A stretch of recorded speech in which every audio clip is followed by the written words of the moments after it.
Respondendo perguntas na série Cristianismo Puro e Simples. Eu sou o Luciano Oliveira e seja bem-vindo ao podcast Oliver Talk, seu podcast que descomplica a cultura. E se prepare para mais um episódio especial feito para você.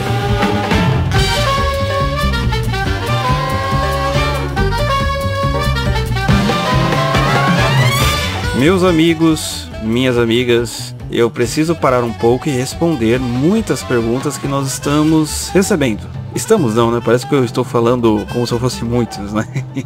Que eu estou recebendo aqui, então é bom a gente dar uma parada antes da gente continuar. São dúvidas boas, são dúvidas necessárias, né? Já falamos muitas coisas antes de entrar no cristianismo em si, então acho que vale a pena, porque muitas pessoas estão tendo as mesmas dúvidas ou normalmente elas só querem ter certeza de algo. Então eu vou responder isso daqui hoje. É a primeira vez que eu estou fazendo um podcast respondendo perguntas, tá ok? Mas eu quero fazer esta experiência agora, né? Eu peguei as perguntas a partir dos comentários que vocês colocaram no YouTube, no SoundCloud e entre outros lugares, né? Tudo bem que a maioria que pergunta é mais do YouTube. A galera do podcast não pergunta tanto, não. Né? Também no Instagram e por aí vai. E eu quero começar com a seguinte pergunta. Você já entrou no site Wake Up Império hoje e visitou a loja do nosso querido amigo Romanini? Você já agradeceu o Chicão pelos grandes podcasts serem editados por eles? Então está na hora de você fazer isso. Piadista? Não, mas é verdade. É verdade.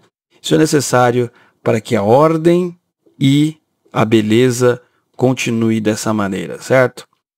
Vocês estão vendo a parte do podcast que vocês conseguem usar um dos seus sentidos, não é? Vocês estão ouvindo, mas tem toda uma equipe por trás de 1000 homens encarnados no Chico. Encarnados ficou estranho, né? Mas representados no Chico, que trabalham para trazer a melhor qualidade de áudio, correto? E o melhor entretenimento. Entretenimento não, né? Aqui é um negócio sério, é um podcast de qualidade. Um podcast sério com umas piadinhas de vez em quando, tá bom? Então a primeira pergunta que as pessoas sempre me fazem é o seguinte, esse podcast serve para quem é católico? Este podcast serve para quem é evangélico? Este podcast é para o quê? Olha, é o seguinte, primeira coisa que eu tenho que responder para vocês da seguinte maneira, tá? Primeiro, que o podcast Oliver Talk, esta empresa, agora é empresa, né? Vocês sabem disso, né? Mas não parece, né, que a gente é tão íntimo, né? Mas por aí vai. Empresa não, né? Microempreendedor, ainda sou meio. É o seguinte, é um podcast cultural. Primeiro, o podcast Oliver Talk, ele é um podcast cultural. Ele não é um podcast religioso, certo? Então, em nenhum momento eu vou ensinar algo num tom catequista ou como se você estivesse numa escola dominical, certo? Isso você já tem na sua igreja. Você vai lá, você pede dúvidas sobre a sua doutrina, sobre aquilo que você acha melhor e sobre aquilo que você tem que fazer. Portanto, como um podcast cultural, o tema, o livro Cristianismo Puro e Simples, ele é muito interessante para a gente. Porque o Lewis ele quer fazer o quê? Dar bases filosóficas para o mundo pós-cristão. E é justamente isso que eu estou fazendo. Mostrando como certos argumentos da humanidade, da modernidade que você ouve toda hora na escola, na universidade, que corroboram para que o cristianismo é uma religião boba, idiota, imbecil, falsa, não é bem assim. Você foi ensinado de maneira errada. Vocês perceberam que até o momento eu estou apenas fazendo a discussão no nível quê? No nível filosófico. Não entrei nem em questões teológicas, nem em questões religiosas, não é? Estou aqui apenas discutindo de uma maneira socrática, faço pergunta para você, você me responde. Então, é a primeira coisa que é bom esclarecer, certo? Então, conforme também o livro do C.S. Lewis, o objetivo do podcast também é mostrar bases comuns do cristianismo, tá? Dessa série aqui, Cristianismo Puro e Simples. Então, assim, com certeza nenhum católico vai achar que está contra a doutrina da Igreja Católica, nem os evangélicos. Tudo bem que os evangélicos existe um problema, né? Porque são várias igrejas e uma pode discordar da outra, mas no geral eu acho que as igrejas clássicas e uma parte dos pentecostais e entre outros não concordam com o C.S. Lewis na maioria das coisas aqui, certo? Então assim, são bases comuns e meu objetivo não é catequista nem de outra maneira, né? O objetivo é esse. Falar com as pessoas que não são cristãs ou que simplesmente, apesar de viver no mundo que você vai ter uma igreja aqui, ali ou outra, elas não sabem por que essas coisas existem. Elas não sabem por que Jesus existe, por que o cristianismo existe, né? Então começamos justamente pelo assunto da moral. Se a gente consegue mostrar, por exemplo, que existe uma moral objetiva, verdadeira e válida, você consegue abrir a mente de muitas pessoas para uma possibilidade que até então elas não tinham. Elas achavam que simplesmente elas poderiam viver com uma moral boa sem a existência de Deus. Preste atenção no que eu estou falando aqui. Não estou falando que você precisa acreditar em Deus para que exista valores morais objetivos. Eu estou falando que é necessário a existência de Deus. Foi até aí aonde nós paramos, não foi? Falamos do bem supremo, que deve existir um bem supremo, e que sua presença é necessária no mundo para existir o quê? Uma lei moral. Porque senão, conforme até o próprio Nietzsche confessou, se Deus está morto, caímos no quê? No niilismo, quer dizer, o Nietzsche não vai confessar que se Deus está morto, caiu no niilismo, né? Mas se Deus está morto, caímos no relativismo total. Ele mesmo diz, né? Essa frase muito mal compreendida, mas ele diz o seguinte: se Deus está morto e a sua carcaça está sobre toda a Europa. A sua carcaça está fedendo pela Europa. Se eu não me engano, não lembro agora de cabeça. O que ele está querendo dizer com isso? Ele está querendo que a modernidade, os intelectuais tiraram Deus da jogada e agora o ser humano é o centro do universo, tudo bem que já era antes, né? Daí que surge uma coisa chamada humanismo. O que é o humanismo? É que do ser humano sai todo o valor moral e toda a fonte da bondade. E o que nós falamos até então? Que isso é um problema. Se é a partir do ser humano que sai o parâmetro do que é bom e mal, então a sociedade que vence uma guerra, ela vai ser considerada certa e por aí vai. Imagine, conforme o exemplo que nós falamos dos nazistas.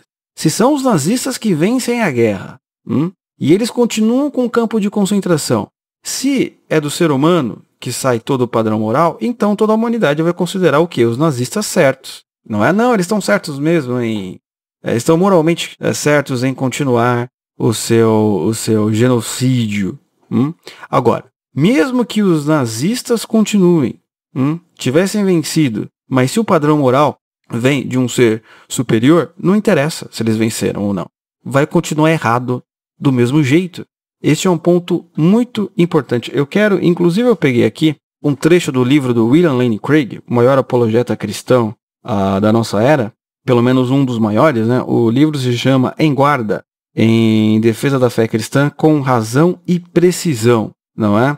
Eu sei que esse livro aqui, ele é grande, né? Ele tem alguns problemas de sentido assim que pode ser de certa forma difícil para algumas pessoas porque são argumentos filosóficos complicados, mas eu separei um trecho aqui para ler para vocês terem uma coisa assim mais clara na cabeça. Mas o podcast não é sobre o C.S. Lewis, sim, mas neste caso aqui o William Lane Craig, ele não está simplesmente discordando do Lewis, muito pelo contrário, ele está concordando com ele, certo? Então vamos continuar aqui. Ele vai falar o seguinte: descobri que, embora as pessoas falem de relativismo da boca para fora, 95% delas podem ser rapidamente convencidas de que os valores morais objetivos de fato existem. Pessoal, para quem tem um livro, eu estou lendo na página 155. O nome do capítulo que eu estou lendo é Pode existir o quê? Já esqueci o capítulo. Ei, tá difícil, viu? Tá difícil. Achei o nome do capítulo. O nome do capítulo é Podemos ser bons sem Deus? Então, continuando aqui. Então, ele está dizendo isso. E eu perdi a página onde estava, minha gente. Voltei. Tudo o que preciso é dar algumas ilustrações e deixar que decidam por si mesma. Pergunte a elas o que pensam da prática hindu de queimar viva uma viúva no funeral do marido, ou o que pensam do costume chinês de aleijar mulheres pelo resto da vida ao atar seus pés desde a infância para que fiquem parecidos com flores de lótus, não é? Então, por aí você vai ver que existe uma moral objetiva. As pessoas vão falar, não, peraí, isso é errado em qualquer nível, certo? O estupro, ele é errado em qualquer nível, correto? Porém, sem um bem supremo que diga que o estupro ele é totalmente errado, que ele é abominável, se for apenas a sociedade que fala isso, se for apenas a evolução que fala isso, o que vai acontecer? Uma hora a sociedade pode definir que o estupro não é tão condenável assim, que é moralmente válido. Este é o problema quando é a própria sociedade que decide a moral. Este é o problema quando são os homens que decidem a moral, porque a moral humana pode mudar a qualquer momento.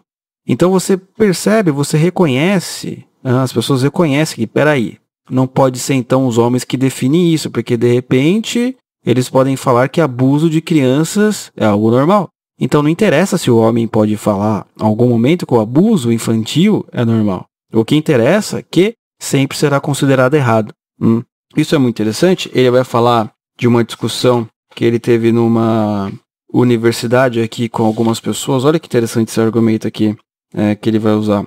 É evidente que algumas vezes você se verá frente a frente com durões, mas em geral a posição que eles defendem parecerá tão extrema que será rejeitado pelos demais. Por exemplo, há alguns anos, em um encontro da Sociedade de Literatura Bíblica, assisti a um painel de discussão sobre a autoridade bíblica e homossexualismo, onde todos os participantes do painel endossavam a legitimidade da atividade homossexual.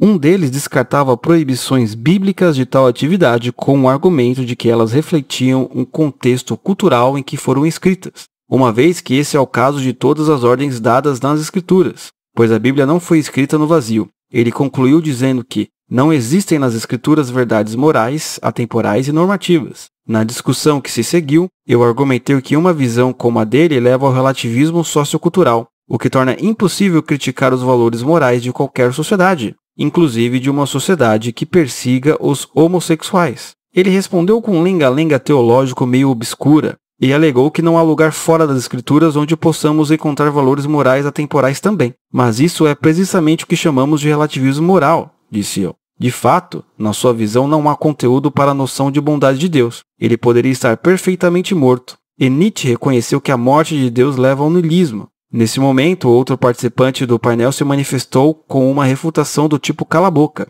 Bem, se você vai começar a ser pejorativo, podemos perfeitamente deixar de discutir a questão. Acomodei-me em meio ao assento, mas aquela questão não estava superada pela audiência. Um homem da plateia se levantou e disse: espere um pouco, estou confuso, sou pastor, e as pessoas sempre vêm até mim e perguntam se algo que fizeram é errado e se precisam ser perdoadas. Por exemplo, o abusar de uma criança não é sempre errado? Eu mal acreditei na resposta de um dos participantes do painel. Ela disse: o que pode ser classificado como abuso muda de sociedade para sociedade, de modo que não podemos de fato usar a palavra abuso sem associá-la a um contexto histórico.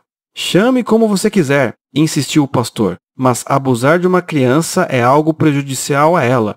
Não é errado prejudicar uma criança? Perguntou o pastor. Mas nem assim a participante do painel que estava discutindo com ele admitia o que ele estava tentando mostrar. Esse tipo de dureza de coração é, em última análise, como um tiro que sai pela culatra em relação ao relativismo moral e expõe aos olhos da maioria das pessoas a decadência dessa cosmovisão. Olha que interessante o que o Craig está falando aqui pra gente sobre o relativismo moral, que eu abarquei já nesses 3 podcasts. Eu estava conversando com uma pessoa, inclusive, há um tempo, e nós entramos nesse assunto sobre o relativismo moral, e eu falei para ela que, de fato, o relativismo moral ele é muito bonito nas palavras, mas, de fato, ele basicamente é muito difícil de existir, e o relativismo moral levaria em consequências catastróficas para o bem de uma sociedade, não é? E aí eu disse assim para ele: olha, é o seguinte, é impossível que haja bondade sem religião. Ele ficou ofendido com tal questão. Por que ele ficou ofendido? Porque ele não entendeu o que eu disse. Ele entendeu que é impossível existir bondade sem o sujeito ser religioso. Eu não tinha dito isso. Eu disse que é impossível existir bondade, valores morais, sem religião. E ele ficou muito nervoso, falou: não, que você pode ser bom sem ser religioso. Eu falei: não, a questão não é essa. Você pode não ser religioso, você pode não ter uma religião, você pode ser ateu, inclusive ser uma pessoa boa. Mas a discussão, ela não é essa. A discussão é: existiria valores morais bons, atemporais e objetivos, válidos para toda a humanidade, sem a religião? Eis a questão. Sem o quê? Sem o que um bem supremo nos oferece? Eis a questão. Pense em qualquer coisa que sua avó ensinou, falei para ele. Pense em qualquer coisa que sua avó ensinou de bom, que seus pais ensinaram de bom, que seja digno e belo. Você vai ver que o que é um eco daquilo que a religião já ensinava, certo? Mas o que acontece? Isso que nós chamamos de cultura. A religião se espalhou pela cultura ao ponto de que muitas pessoas seguem os mandamentos religiosos sem saberem. Elas não imaginam, porque elas não sabem fazer o quê? Como é que se diz o termo? Elas não sabem a origem das suas ideias, mas elas estão seguindo muitas vezes sem saber. O próprio ato da fidelidade. Por qual motivo você vai ter a fidelidade sem a existência de um Deus que diga, olha, ser fiel é bom. Eis o ponto. Porque uma hora ou outra você pode simplesmente falar, não faz sentido isso.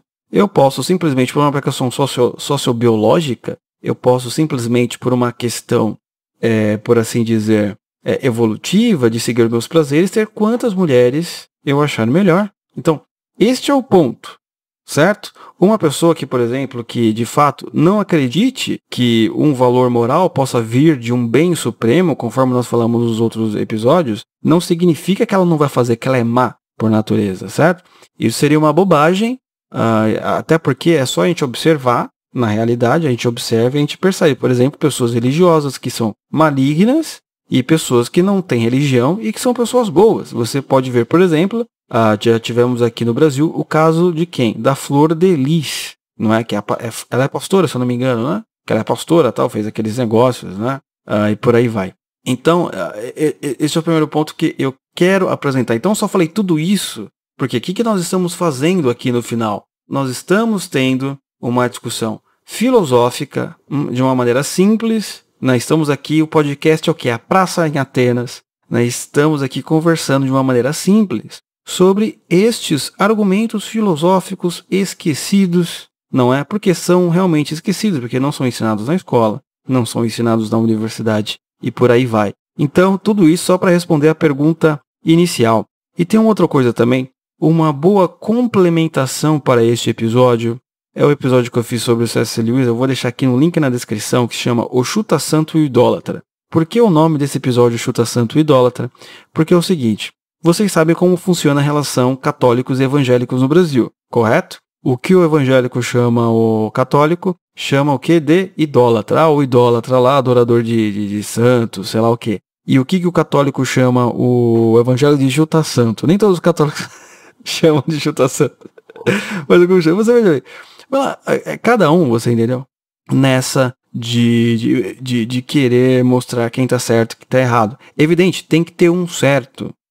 Não é? Porque conforme nós falamos no nosso primeiro podcast, as pessoas discutem para chegar o quê? Numa verdade. Mas o que eu quis mostrar naquele podcast, em primeiro lugar, é o seguinte, que a falta do imaginário brasileiro religioso, né? Se você perceber, por exemplo, a relação entre os americanos, né, religiosos, entre católicos americanos e evangélicos ou protestantes americanos, é totalmente diferente da brasileira. É uma coisa assim totalmente... é um abismo moral. É só você ver na internet, por exemplo, né? Você pega lá um católico falando que jamais ele deveria ler qualquer livro evangélico. Isso é a coisa mais absurda. Não sei nem por que ele lê C.S. Lewis, por exemplo. E você olha assim na internet ou em outro lugar, ou não, nem na internet, às vezes assim, nossa rodinha. Né? Que ler livro católico é qualquer bobagem. E você vê que a relação entre os americanos é uma coisa assim totalmente distinta. Não é? Então você vê assim, padres americanos simplesmente estudando, vendo como a história dos Estados Unidos ela foi muito boa e benéfica por causa do protestantismo. Aí você vai ver lá, por exemplo, luteranos estudando, vendo como o catolicismo foi muito importante para a formação de uma boa sociedade que temos hoje, etc, etc, etc. Né? Sem um ecumenismo bobo. Então vamos juntar tudo. Não estou falando nada disso. Não estou falando nada disso. Vamos juntar tudo ser uma religião só. Nada disso. Eu estou falando que há coisas que são compatíveis e há coisas que não são compatíveis. Né? Na medida do possível, para argumentos filosóficos, elas devem ser aproveitadas. Certo? Outra questão também que eu queria falar neste podcast é o seguinte, como eu fiz ele pensando em, na verdade, nessas pessoas que simplesmente nunca pisaram numa igreja, que não sabem nada sobre argumentos filosóficos cristãos, ou que não sabem nada, assim, basicamente nada do cristianismo. O que tem me surpreendido positivamente é a quantidade de cristãos que estão ouvindo, certo? Eu realmente pensei que isso não surpreenderia muitos os cristãos, ao que eu estou falando aqui, porque, de fato, eu estou falando argumentos muito básicos. E o que aconteceu, a maioria não sabe desses argumentos. Por que não sabe? Porque não foram ensinadas também, ou porque simplesmente elas não tiveram acesso. Muitas vezes não é culpa da própria pessoa. Então, eu fiquei positivamente feliz num sentido, né? Porque eu achava que, quando eu comecei isso aqui, eu falei, acho que quem é cristão, acho que católico não vai ouvir evangelho com o outro, acho que não tem nenhum interesse para eles, né? Muito pelo contrário. Eu vi que esses argumentos básicos, eles, assim, estão ajudando muitas pessoas. Por sinal, não é? Que bom saber. Eu fico, de fato, muito feliz por causa disso. Tá? Então vamos para a segunda pergunta do Leonardo. Como respeitar uma cultura que não me respeita? O Islã, por exemplo. Olha, Leonardo, é o seguinte. Essa é uma pergunta que está sendo muito discutida hoje, justamente porque acho que você usou o Islã como exemplo, por causa do que os islâmicos estão fazendo na Europa. Olha, eu vou te responder com alguns cuidados. Porque, primeiro, eu não conheço o islamismo. Não conheço o islamismo, certo? Nunca li o Alcorão. O que eu conheço é pelo que eu vi na imprensa, certo? Na rede social, e em um lugar ou outro, né? Notícias, né? Um homem-bomba, não sei o quê. Então, assim, a minha percepção sobre o islamismo, ela não é boa. Ela não é boa em que sentido? Você está falando que os caras são maus? Não. Eu não tenho base para falar do Islã. Às vezes eu vejo pessoas mais... como que eu posso dizer, que entendem mais o Islã e que não são islâmicos, por sinal, não são muçulmanos, e quando vão explicar a história de como funciona, é um monte de coisa assim que eu não teria capacidade de usar o Islã. Mas eu posso usar um outro exemplo. Vamos ser o Islã, vamos usar um outro exemplo, por exemplo, como nós já falamos aqui do nazismo no geral. Então, por exemplo, a cultura nazista não nos respeita, né? Imaginemos que nós estivéssemos na Segunda Guerra Mundial. Os caras que vão querer dominar a gente, vão querer acabar com tudo, né? Então, por exemplo, tem uma frase do Paulo Padre Ricardo muito interessante aí. Ele fala o seguinte, que o cristão é pacífico, mas ele não é pacifista. E tem um artigo muito interessante que C.S. Lewis ele escreveu também na década de 40, certo? Com o título Porque Eu Não Sou Pacifista. Então, assim, eu acho que por aí dá para perceber aonde eu estou querendo chegar e aonde qual que é a resposta mais certa para esse assunto. E é uma boa pergunta também, porque às vezes a pessoa, o que acontece? Quando o sujeito ele não vai para a igreja, quando ele não conhece nada do cristianismo, né, a Bíblia dele é justamente o quê? A Bíblia dele é o cristão. É pelo cristão que ele simplesmente ele vê como que é o cristianismo. Então, o que acontece é muitas vezes ele acha que o cristão ele é pacifista em todos os sentidos. Então ele acha que ele deve simplesmente morrer calado. E não funciona assim em nenhum sentido. Nós percebemos na própria história do cristianismo, não é? Você ser pacífico é uma coisa. Ser pacifista é algo totalmente diferente, porque o pacifista ele prega a ideia de que você não deve simplesmente fazer o quê? O quê? Me explica. Se armar belicamente contra um inimigo. Porém, no mundo existem inimigos. Enquanto o seu inimigo está se armando belicamente, você está fazendo o quê? Você está se desarmando. Este é um problema. O pacifismo ele seria muito bonito se não existisse o quê? O maligno. Se não existisse pessoas más, se não existissem pessoas que querem ser assassinas, que querem dominar territórios, que querem acabar com as nossas vidas, certo? Então, por isso que o pacifismo ele é um problema nesse sentido, porque o seu inimigo ele não vai se desarmar. Ele não vai simplesmente parar de fabricar bombas atômicas, parar de construir metralhadoras e por aí vai. Então, nisso você pode entender o seguinte, olha, eu não respeito esse sujeito aí não, hein? Eu não respeito essa cultura. Porque se eu deixar, se eu não me proteger, o que eles irão fazer? Eles vão matar as pessoas, irão estuprar as minhas mulheres, não é? E vão saquear tudo.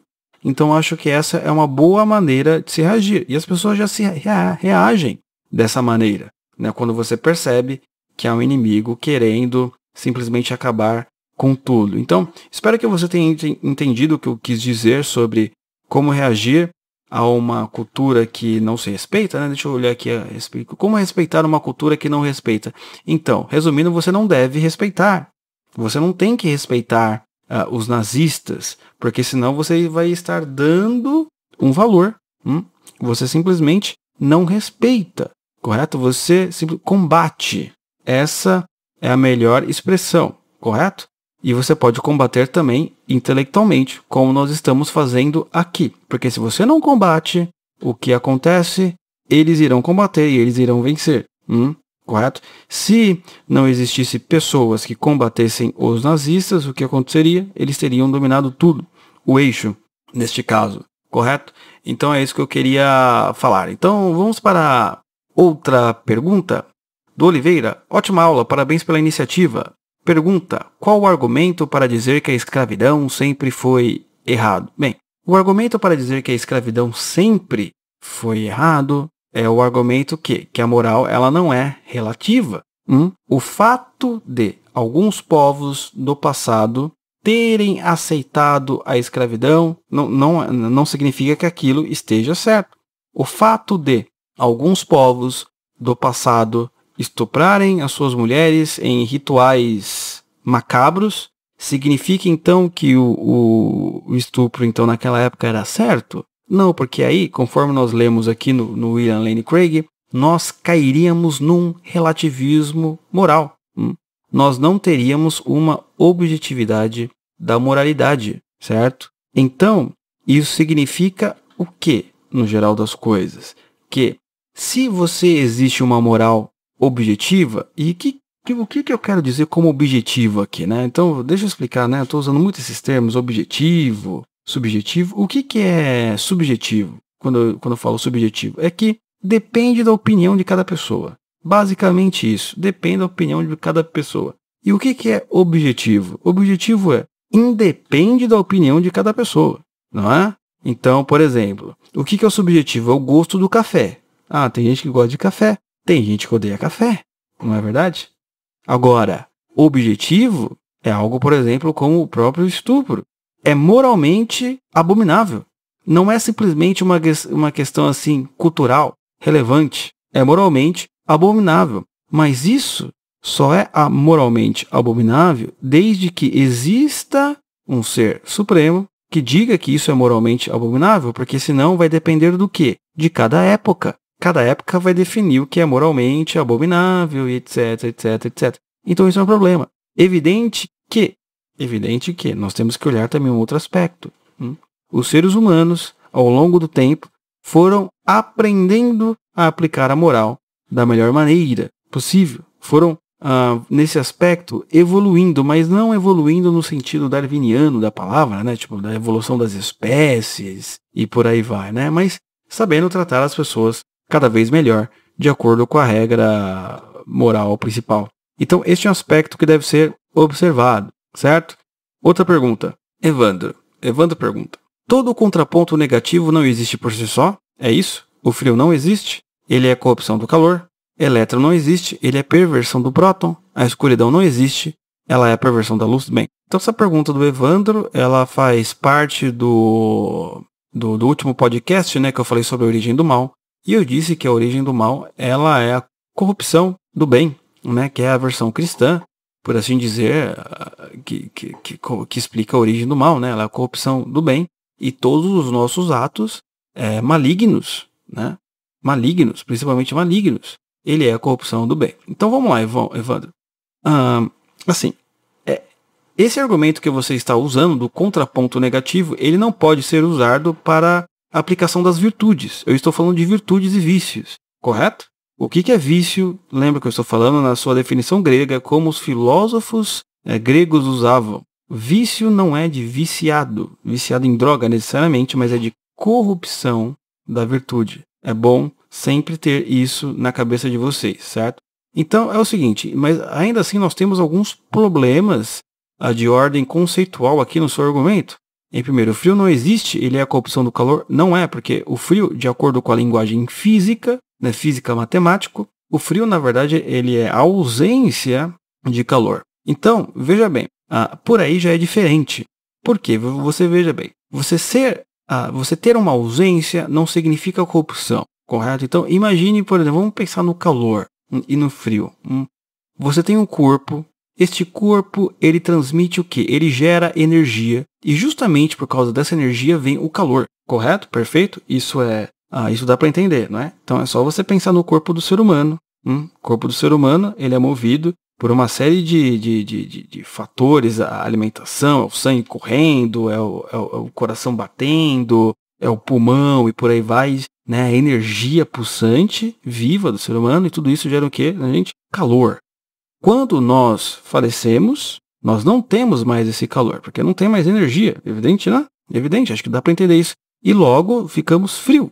Né? Então, assim, nós podemos ver, por exemplo, as estações. Quando fica frio, quando não tem calor, certo? Então, uma coisa é ser ausência, né? Então, o frio, ele é ausência de calor. Por outro lado, todavia, o mal, ele não é ausência do bem. Presta atenção nisso. O mal, ele não é ausência do bem. Isso daí seria uma espécie do quê? De dualismo, conforme nós falamos ali. O mal, ele não é uma ausência do bem. O mal, ele é o quê? Ele é perversão do bem. Ou seja, preste atenção nesse termo. Perversão tem uma palavra igual perfeito. Então, você tem perfeito e perversão. Perfeito, forma perfeita. Perversão, a forma corrompida. Tá bom? Então, para existir mal, tem que ter o quê?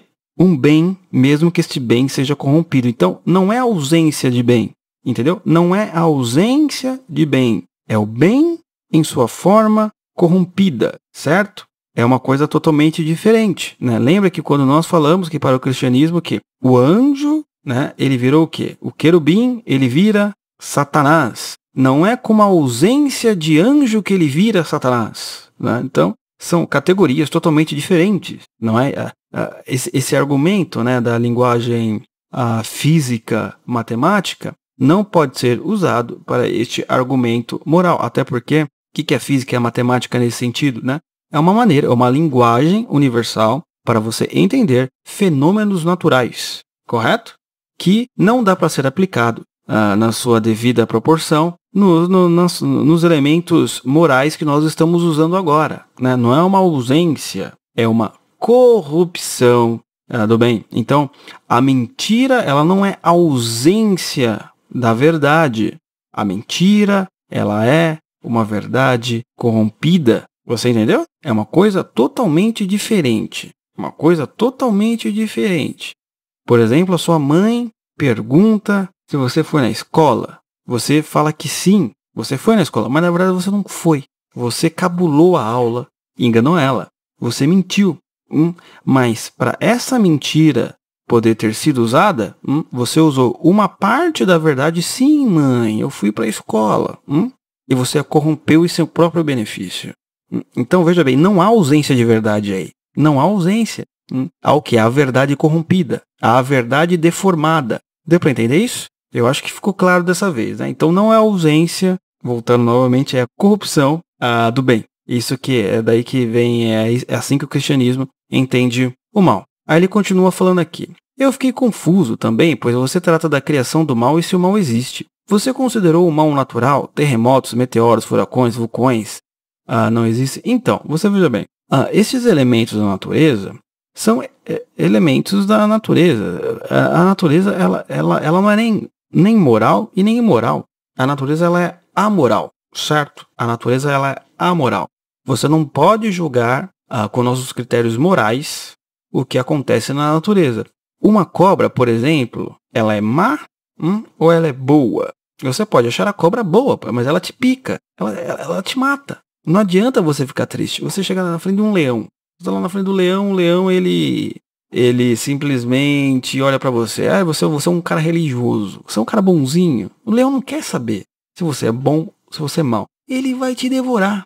Ele vai te devorar. Ele não tem elementos morais e por aí vai. O seu cachorrinho, por exemplo, o seu gato é você, não é o gato, nem o cachorrinho, é você que passa elementos e sentimentos, né? É você que dá valor moral para ele. É você que dá valor moral. Ele pode ter o quê? Sentimentos, o cachorrinho. Ele pode ter uma espécie de afeto, tudo bem. Mas ele não tem capacidade de julgar um valor moral, não. É você que tem. Então é o seguinte, este mal natural que você está falando, nós nem podemos talvez chamar de mal. Nós nem podemos chamar de mal porque na natureza isso não se aplica. Não se aplica. O terremoto acontece não porque o ser humano é bom ou mal. Porque acontece. É algo que está lá, aconteceu alguma coisa na natureza. Você entendeu? O meteoro que caiu, o furacão, são processos naturais. A gente pode considerar algo ruim para as nossas vidas, né? Porque aparece o furacão. Mas ruim não é o furacão em si. Ruim é o que acontece depois. Se vai ter pessoas que vão ajudar aquelas famílias. Se elas vão ter carinho, se elas vão ter um lugar para se abrigar.